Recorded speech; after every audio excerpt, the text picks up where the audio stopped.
And so next we will be heading into the guided reading or guided study of the footprints by Dharma Master Cheng Yen. And so here's two quotes that are related to today's sharing. Today we have a very young but talented and very good looking Sister Yuru from Kaohsiung. So today she will be talking about passing on the virtues as a family heirloom. And dear Dharma Master Zheng Yan, masters at the abode, and brothers and sisters around the world, I'm Yu Zhu from Kaohsiung. And so today I will be talking about this section, which is 2004 May 6th to May 12th. This is a segment that we'll be talking about today. And so on May 10th, 2024, Master Zheng Yan had a discussion or conversation with Brother Li Dingming of Dai Technology, where Brother Li Dingming shared a little bit about her mother that had just passed away. But going off this train of thought, this topic, Master Zheng Yan also kind of reminisced about her disciple. And so earlier on, Master Zheng Yan also kind of gave the story of Brother Li Zongji. And so at a young age, he lost his father, was raised by his mother alone. And so they were really poor. And at the time, they were in Xiamen. And so at a very young age, he was sent by his mother to this transportation company to be like an intern. And so the boss, the owner of that company, kind of tested his character by, just accidentally, quote unquote, accidentally leaving these coins to see if he would pick them up. But then every time he would actually pick them up and return to the owner or return to the boss. And so that made him very confident about his character.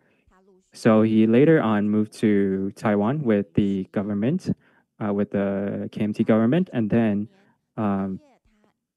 got married, had 6 children, and then eventually started his own shipping business. Then in 1985,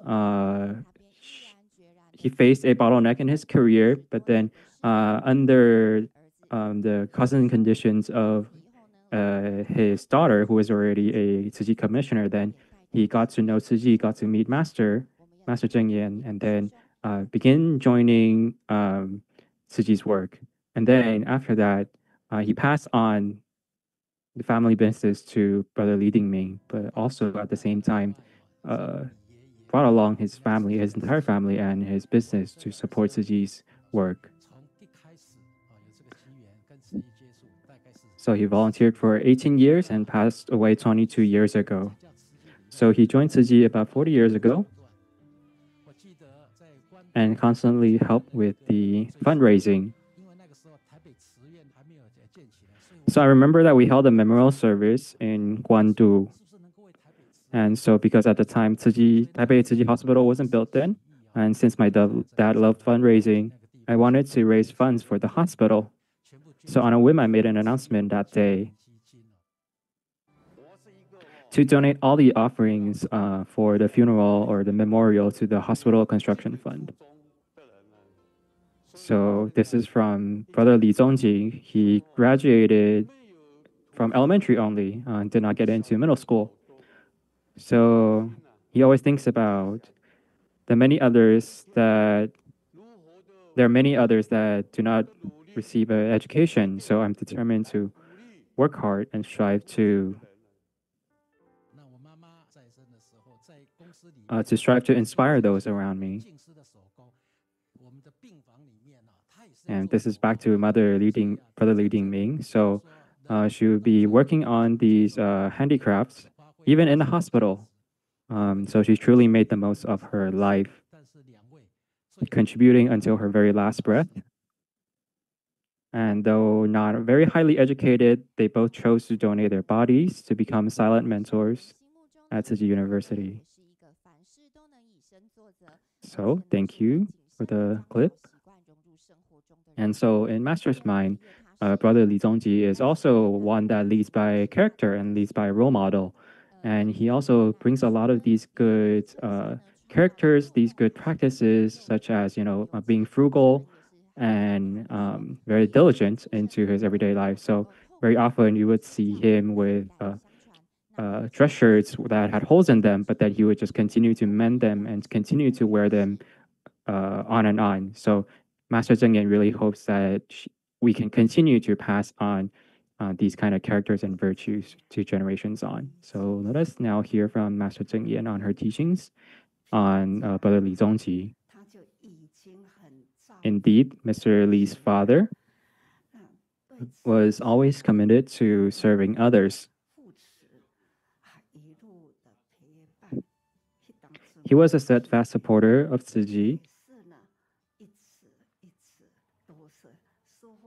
And as I set out to build the hospitals, he kept saying, "Don't worry, Master, we are all committed to it." So he truly embodied both virtue and wisdom.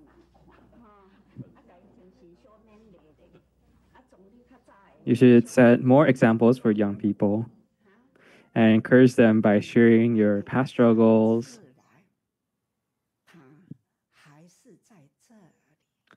And so when I visited last time, Mrs. Li was still here, referring to in Xingdian. And so she truly made the most of every moment and said to me that Master taught that we have ownership of our lives, and I want to use it fully to the very end. So those words tugged at my heart. But I'm also happy for you because your mother lived a virtuous life. And as a supportive wife and a good mother, serving as a role model for the family. So she says that you're all very fortunate to have virtuous and blessed parents. And that's something truly special.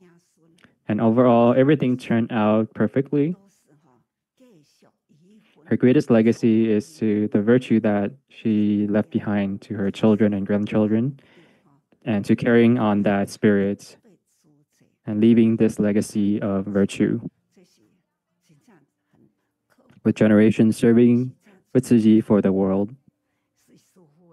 And this is something that is truly invaluable. They show great respect to me, and they're devoted disciples and really caring parents. Thank you, Master, for the teachings. So as Master said,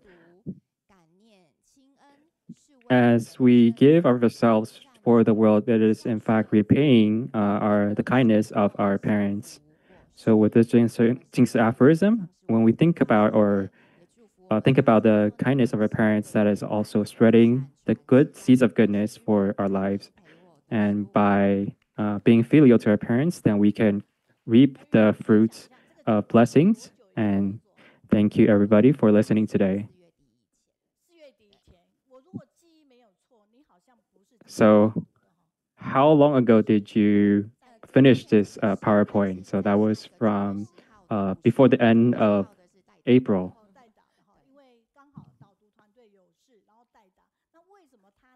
And so I actually I'm subbing in for someone for the September session. So why is it that she can sub?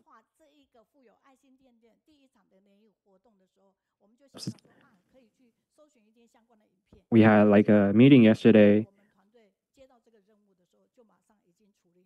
and talking about some upcoming sharings or upcoming sessions. And some people may find it incredible that they're able to take on these kind of curveballs. But the reality is that because we are always prepared on a lot of these information, so oftentimes for these guided study sessions, we would have them prepare many months in advance. with these information and the details so that we can quickly find a substitute. And so, why is it that I don't have my phone with me? And that's because she was the one who sent me a lot of the information. So please do write down your feedback in the chat, and so we can give her an applause and encouragement. And she's also one of our hosts for one of the sections. And so, moving on to this next segment.